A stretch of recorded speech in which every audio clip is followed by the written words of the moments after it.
สมบรรยากาศไปนำกันพี่น้องนี่มี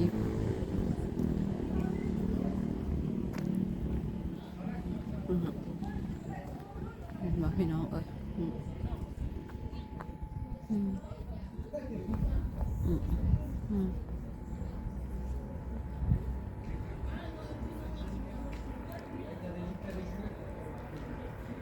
ตาสิพายางไป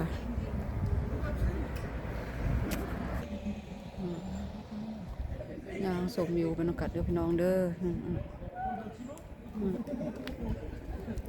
มีอย่างดอกเลาะลิ้นพี่น้องไปเรื่อยๆตามภาษาเมตาเนาะพี่น้องเนาะเห็นบ่พี่น้องสวยงามตามท้องเรื่องเนาะพี่น้องเนาะมุมสูงก็ได้เมตาสิพายางไปเรื่อยๆพี่น้องเอ้ยมีหมาเห่าพร้อมพี่น้องเขาเจ้าก็พาหมาเขาเจ้ามาย่างเลาะย่างอย่างเนาะสบายดีพ่อแม่พี่น้องเบิดสุขุสุคนเบิดสุมงสุบอนเด้อพี่น้องงามบ่พี่น้องมันย่างเลาะลิ้นคือเก้าพี่น้องเลยพูดมุมสูงอะไรบ่พี่น้องงามเนาะพี่น้องพักได้พี่น้องพี่น้องมุมสูงของเมืองอังโกเลมพี่น้องเลยนี่นั่นแหละงามเนาะพี่น้องเนาะเห็นบ่บรรยากาศดีขนาดเลยพี่น้องเห็นบ่ย่างกันโตเนาะพี่น้องเนาะนั่นแหละพี่น้องมุมสูงนะงามพี่น้องคักอีหลีคัก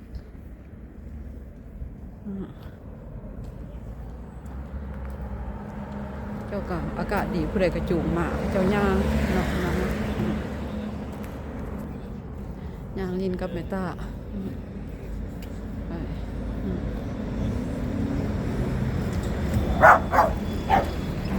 หมากับเจ้าเห่าพี่น้องเอ้ยทางหลังเมตาเจ้าเห่าไม่กล้ากับบกล้า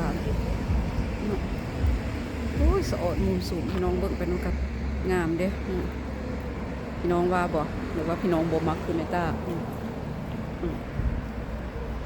งามแฮงเมืองอังกูเลมพี่น้องนี่นั่นแหละพี่น้อง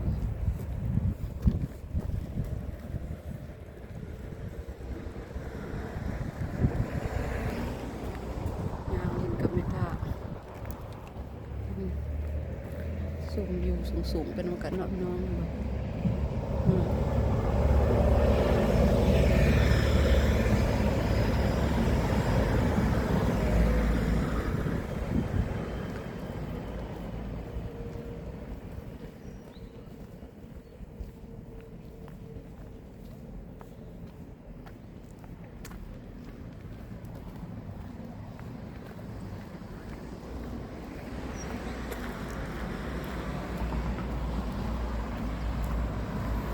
พี่น้องงามเลยเนาะวิวพี่น้องตาสิแกงก็นี่ตาใส่เบิ่งไปน้ำกัดนะพี่น้องนะนี่ก็แบบสิพี่น้องงามเบิดสะอดเนาะพี่น้องเห็นบ่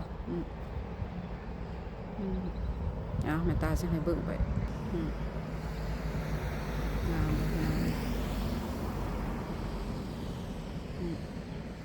มันบดคึมมันนะพี่น้องมาตอดไม่ตามาหดใหม่ๆมันนั่นได้มันแดดก็คืองามได้เนาะพี่น้องเนาะวันนี้ก็มาเป็นนะสินี่พี่น้อง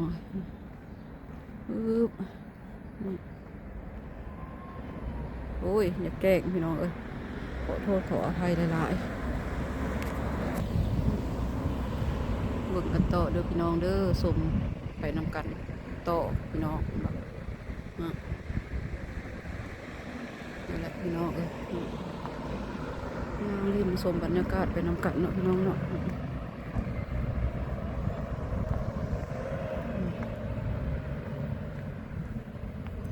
พี่น้อง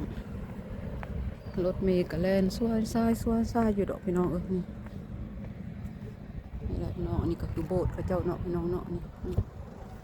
โบสถ์เพิ่นวัดพระเจ้าโบสถ์พระเจ้าพี่น้องแกงไปแกงมาบินหัวเลยเนาะพี่น้อง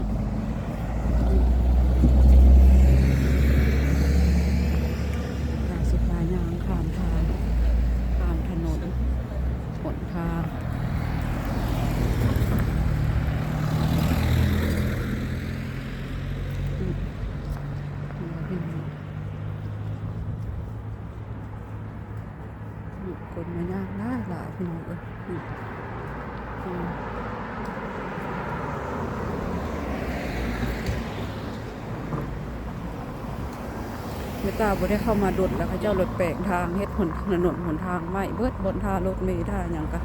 เขาเจ้าเฮ็ดใหม่บ่ถูกอย่างคักเนาะน้องเนาะ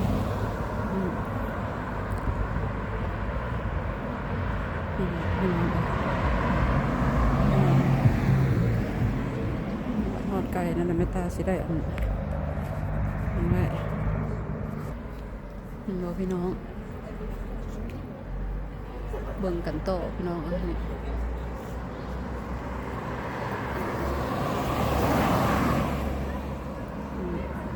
ยาโตนะพี่น้องเนาะพี่น้องสิเบิ่ง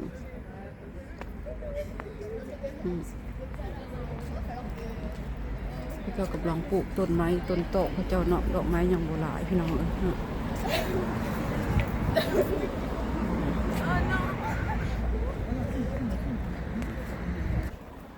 พี่น้องแม่ตากันย่างก็มาหอดโอ้ยดอกไม้ข้าเจ้าพี่น้องงามบ่สะอดเนาะพี่น้องเนาะมึงเลยสะอดเด้แม่ตานะพี่น้องดอกไม้ข้าเจ้างามงามงามขนาดพี่น้องข้าเจ้ากำลังปลูกดอกไม้นะพี่น้องเนาะกำลังงามแต่ข้าเจ้าก็ยังปลูกบ่หลายเธอดอกพี่น้องก็เริ่มปลูกเนาะนักเรียนหลายนี่นักเรียนพี่น้องบ้านใดมันมีแสงแดดนะคือว่างามไปตาเราดีใจมีแสงแดดมีแห้งเนาะพี่น้องเนาะงามมานักเรียนก็หลายยามเขาเจ้าเลิกเรียนแล้วนะเนาะพี่น้องมันก็เจ้าก็มาลิ้นอยู่บนนี้ไปย่างไปนำกัดอีกพี่น้อง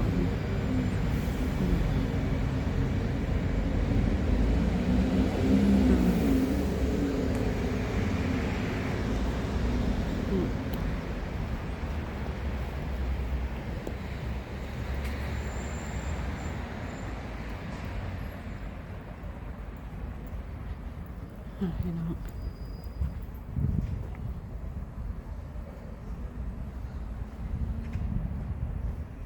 ไปตากระสิพาส่องพาแนมไปเบิดนี่แหละน้องไปเบิดไปนำกันนะพี่น้องเนาะ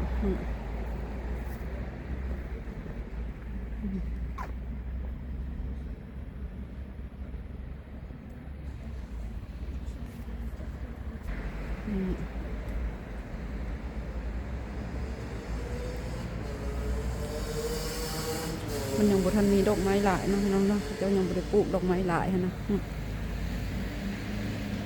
มันได้ขึ้นเทือกมันได้งามตะกี้มันมีดอกไม้นะงามได้แม่ตาก็เคยมาถ่ายอยู่เนาะพี่น้องย่างลิ้นไปแบบสิละนี่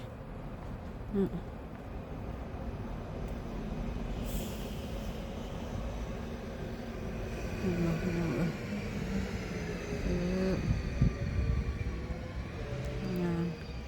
โอ้บัดมันมีแสงแดดหนางามเนาะพี่น้องแสงแดดต้องบัดฟ้าบดฟ้าขึ้นไปแล้วกันปันใด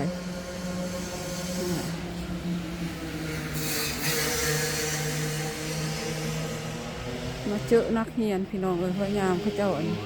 เลิกเรียนนะเนาะใช่ป่าวเลยมันจะนักเรียนย่างเลยได้ในตาสิพยายามดิเขาเจ้าลงที่แล้ว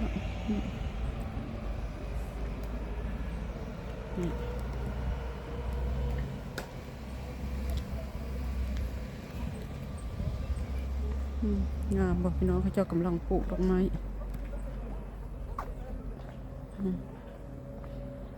พี่น้องวิวก็งามอยู่นะ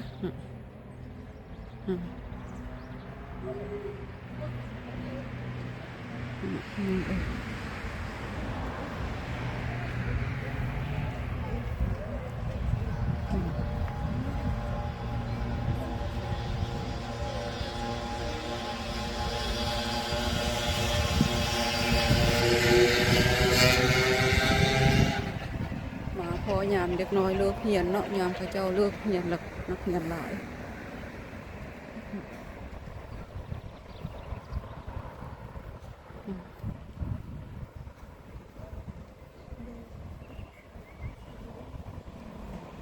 มีรถพระเจ้าเฮ็ดเวียกรถเจ้าหน้าที่เพิ่นรักษาความสะอาดอย่างนี้พี่น้อง มีต้นดอกซากุระพร้อมพี่น้องเอ้ยแม่นบอก แม่ตาเว้าไปสะพายดอกซากุระบอกเขาจะเอิญแต่โอ้งามเนาะพี่น้องเห็นบอกงามได้นี่งามพี่น้องเอ้ยเห็นดอกไม้นี่ใจฟูโลดแม่ตานะ เห็นต้นดอกไม้นี่ใจฟูเลยพี่น้องเอ้ยของเราดาที่แก้ให้เบิ่งไป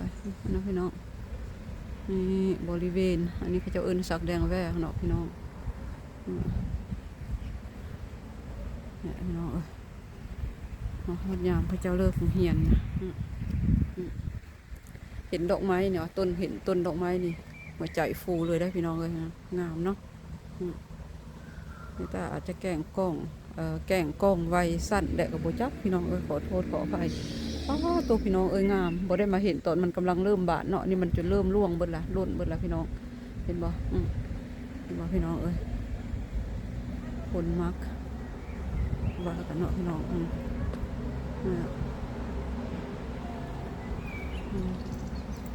อุ้ยงามแหงพี่น้องบ่นี่เห็นบ่พี่น้องได้สิพาลงถามเนาะพี่น้องเนาะตั้งแต่รุ่นขึ้นเทิงเลยพี่น้องพี่น้องงามตอนนี้ก็ดีใจแหละพี่น้องสอนความงามเนาะมันล่วงลงมาขี้ดินเต็มเลยพี่น้องฮะ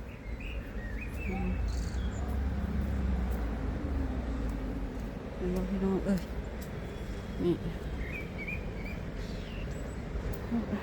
เห็นบ่พี่น้องลงทางลงบ่มีน้ำแห้งเบิดพี่น้องนี่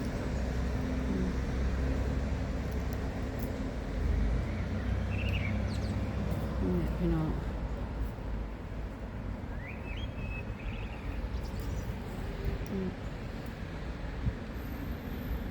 ดอกไม้หัวใจฟูเลยโอ้ยแดดบดบคักเนาะพี่น้องเนาะไปงามโตพี่น้อง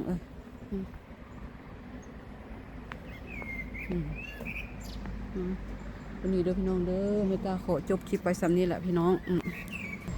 พอกันใหม่คลิปหน้าเนาะพี่น้องเนาะเป็นจังไดก็อย่าลืมกดติดตามชมคลิปให้กำลังใจเมตตาเด้อพี่น้องเด้อพอกันใหม่คลิปหน้าพี่น้องท้ายคลิปนี้เมตตาก็ขอกล่าวคำว่าสบายดีพี่น้องไปละบายบายโชคดีร่ำรวยเบิดสุขูสุคนอยู่ดีมีแห่งความเจ็บจะได้ความใครจะมีเด้อพี่น้องเด้อโชคดีตลอดไป